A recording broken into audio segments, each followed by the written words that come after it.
What it is, I am Controlled Pairs, this is Controlled Pairs Gaming, and welcome to the LKO Show, my save in sandbox mode of Kerbal Space Program 1.0. As always, if you like my content, show the love by subscribing to the channel, I would greatly appreciate it.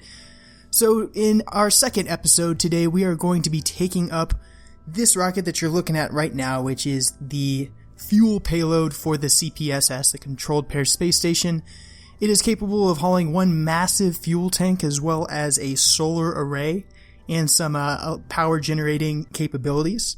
I had to modify the launch stage just a tad from what we used to put the initial space station in orbit because, believe it or not, it does have more mass than that initial station simply because that fuel tank that we're taking up, we're trying to get it docked to the CPSS completely full, which is a very unique challenge.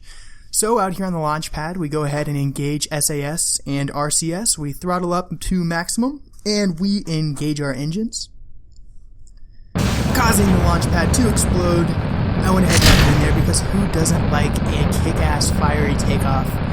This thing picks up velocity rapidly, as you can see, and before long we were going in excess of 400 meters per second, just a few thousand meters above KSC. We separate our first stage using those separatrons on those liquid fuel boosters that are assisting in the lifting vehicle. And believe it or not, I ran into an interesting problem here because those separatrons, which are very small solid rocket boosters that are used to push those liquid fuel boosters away from the main lifting stage, cause some overheating on the main spacecraft, which could potentially lead to a massive explosion in a fireball, which would be a little upsetting. So I ended up having to go back and remove a lot of the fuel from those separatrons and bring it from, I think, 6 units down to like 1.8 or so. And as you see, they fire for just a second, but we get some crazy heating effects on the rest of the spacecraft, and I have to be really, really careful, particularly when leaving the atmosphere, in order to make sure that we don't suffer any sort of catastrophic failure. So we go ahead and fast forward now. We are pushing our apoapsis up to 95K. And before we took off, I went to the Space Center and I determined exactly where the CPSS was with respect to KSC and made sure that I took off at a time that made sense.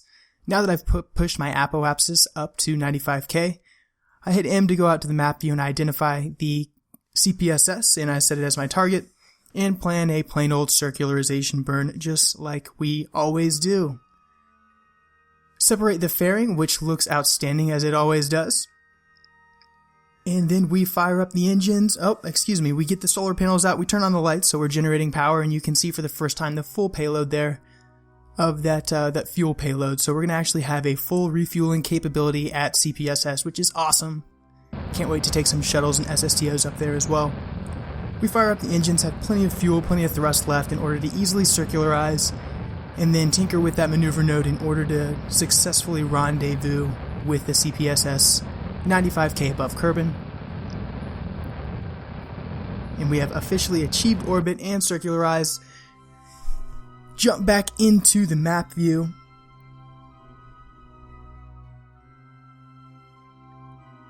And I quickly tinker with the orbit in order to make sure we've got that good intersection.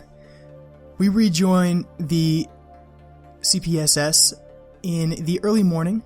I made sure to actually conduct our massive dock here during the daylight so that you guys could enjoy it, and I actually ran into some interesting problems. I fast forwarded most of the docking to about 4 times in my video editor, but I left all of it at least in order so that you could see the magnitude of how challenging this docking maneuver is. And anytime you're trying to dock these massive stages, in this case, a huge amount of fuel and just a very large launch vehicle, you end up having to take several things into consideration. And in my case, with this thing in particular, now it's incredibly top heavy because that very first fuel tank is the only fuel tank that is still completely full. And as such, in order to translate and rotate effectively in the, not in the atmosphere, but in space, I had to take into consideration the shift in the center of mass after the launch. So I actually simulated this during the building process on the ground, and I removed all of the fuel from the entire spacecraft except for the one fuel tank on the very, very top. And I ended up placing my Werner engines on the spacecraft in such a way that it would allow me to simulate what that docking procedure was going to take. So now that we've got generally aligned with the space station, I've made sure that the space station is oriented completely normal with respect to the horizon, so pointed due north. And then I orient my fuel payload completely anti-normal so that they're going to line up in 3 dimensions. If you don't know what I'm talking about and you need some help conducting your orbital rendezvous and docking maneuvers, I would suggest checking out my video on how to dock. I break this stuff down pretty easily in about a 15-minute tutorial that a lot of people have had some success with. So once again, I'm confirming that that spacecraft is not only pointed completely normal, that the CPSS is not only pointed completely normal, but it's also oriented completely flat on the horizon. Of course, our position with respect to the horizon is going to change as we orbit, but at least starting off here, I want to make sure that my solar panels on the fuel payload are going to be in line with the solar panels on CPSS. The most annoying thing is when you bring up these real big pretty stages, and after all that hard work, your solar panels aren't even pointing the correct direction, and you end up having to dock and then undock and then dock and then undock, and before you know it, you're out of time or you're out of fuel, and you're not able to successfully complete the mission. So I wanted to make sure that on the very first try here,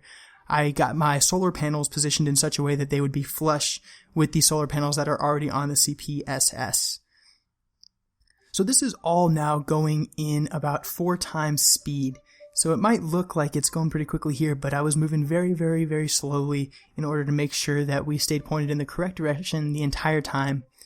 You can see that I've got these Werner engines positioned all over the spacecraft, and I've actually got 4 on the front and then 4 in the back to allow me to go forwards and backwards. And we get in line and we start sliding in towards our target, and we're moving in at a pretty slow rate of speed. I want to make sure that when we actually get in a position to conduct the dock itself, that we're going less than 1 meter per second, and I want to make sure that it's nice and lined up throughout. And we managed to successfully do that, and it actually looks very, very nice as we come on in here. We slowly slide in, and I go ahead and get rid of all of these extra instruments on the HUD, and we get a little cinematic view as I manage to slide this thing in very, very nicely. No bouncing, no wiggling, perfectly lined up, first try, and we have a successful dock 95K above the surface of Kerbin with the CPSS. Now all that's left to do is separate that initial launch stage. I have left some remote guidance on it, as well as those Werner engines and of course the main engine, so that we can separate it, orient it retrograde, conduct a retrograde burn, and put it on a suborbital trajectory in order to return that stage to Kerbin. And now we have successfully put our entire fuel payload as well as a massive solar array on the CPSS, and we are one step closer to a fully functioning space station, and I couldn't be more pleased with the way it turned out. So having undocked and separated our launch stage, I want to make sure that the engines aren't pointed anywhere near the space station, so they're perpendicular to it in order to prevent any damage coming as a result of me firing the engine to the exhaust of the launch stage. But now that we are oriented retrograde, we can fire the engine. It has tons of thrust. You see exactly how fast that thing is capable of accelerating, and we quickly fly away from the space station. Check the map and make sure that we are still on a suborbital trajectory and that it's going to safely return to Kerbin. And for the first time, we see CPSS in orbit, looking absolutely beautiful. As always, thanks for tuning in, and I hope you guys check out our next episode. Until then, this is